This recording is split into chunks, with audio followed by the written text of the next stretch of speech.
Doctors, thank you very much for coming together. We have a major problem here. We've just had a terrible car accident. 4 people have been killed. Now, out of this group, we have 8 people that are waiting for transplant. And what we have to do is we have to decide amongst these 8 people which 4 that we are going to give the organs to. We are very limited on our time because they're all at 4 different hospitals. We have to get the organs to the hospitals within 20 minutes. So we are pressed for time. So if we can begin, I have assembled a list of the 8 individuals, and are they on the most critical list? Is that why we've chosen these? Yes, they are. Okay. All right, let's go over the first one. Mary Rodenko, 40 years old, married with 6 children who range in age from 7 to 18 years. Her husband runs a small printing business. Mary's been bedridden for much of her last 3 years due to extreme weight problems. What do we think about Mary? Well, I don't think this is an appropriate fit. It would be great to have her because of her age, but with her weight problems, there's still gonna be good risk a high risk diabetes and all that. Even if she gets a new heart. Right. Yeah, but I disagree because she has children. I think someone with 6 children really needs to stay alive. I really think that we should make her.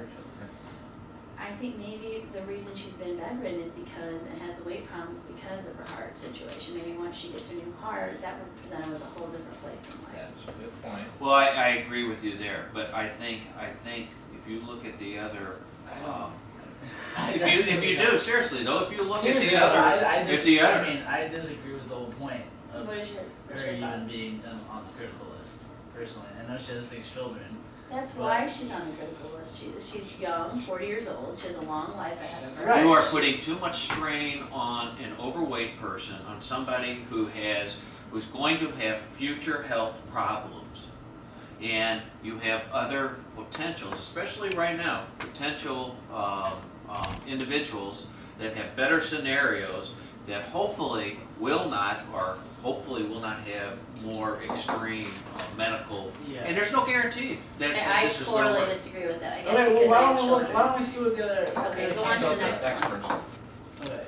Go ahead, Dr. Debbie. Donna Fortune, she's 35 years old, director of a research laboratory that is working on a formula for a food capsule that would be used by astronauts in outer space. Donna has a PhD in physics.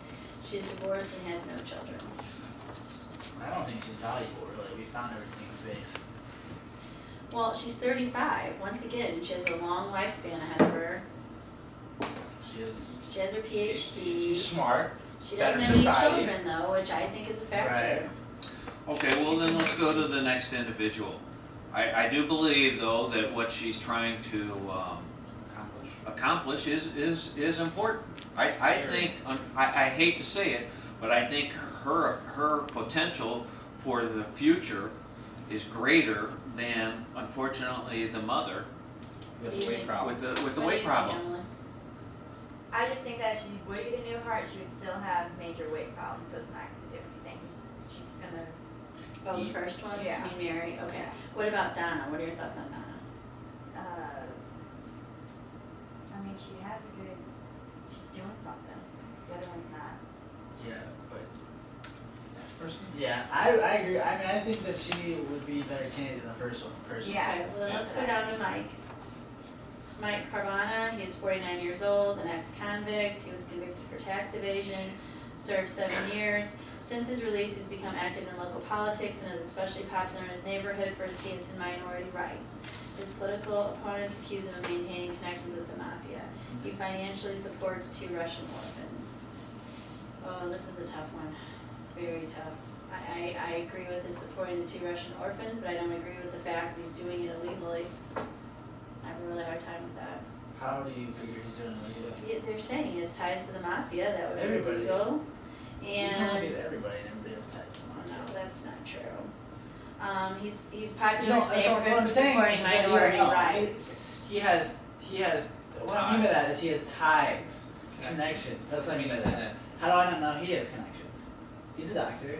No, no, no. Okay, well, does the fact that he's an ex-convict bother anyone? Yes. Well, what So you what convicted you're, for? so what you're That saying? doesn't So, bother, yeah, that so what doesn't you're bother saying me is at all. that The, something the like hearsay, that, the hearsay of the James. mafia, the hearsay of the mafia does. I do like I do like the fact that, you know, that he has 2 orphans that he's choosing, Right. that he's raising.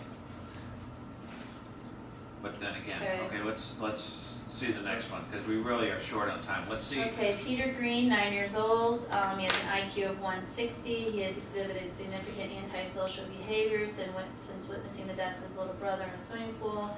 He has not spoken in 2 years. Oh wow, that's scary. Next. Yeah, let's look at the next 3, and then what we can Are do we is just discuss. avoiding the 9-year-old? No, but I think what we can do is Take get a some better time. idea. I think I that personally if they even think, gave him the heart, he's gonna go ahead and take somebody else anyways. I disagree. He's 9 years old, he He's has not a your great fault. chance Yeah, to if he gets a new change. heart, then he'll be motivated and talk and. He might feel a second chance to life and realize how precious life is. So. And he would It's be able to, maybe carry on where his brother didn't. I mean, it's a very traumatic, I gotta only imagine that it's very traumatic to watch your sibling drown and die.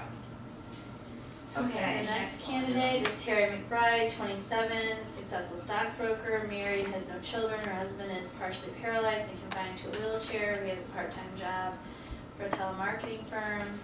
They have no children but have purchased a rather expensive home to accommodate his need for wheelchair access. Her husband, however, has recently filed for divorce, stating mental cruelty as grounds for his filing for divorce.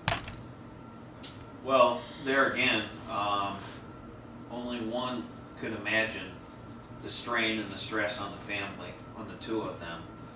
I have to, without a doubt, give her kudos for really working with her husband and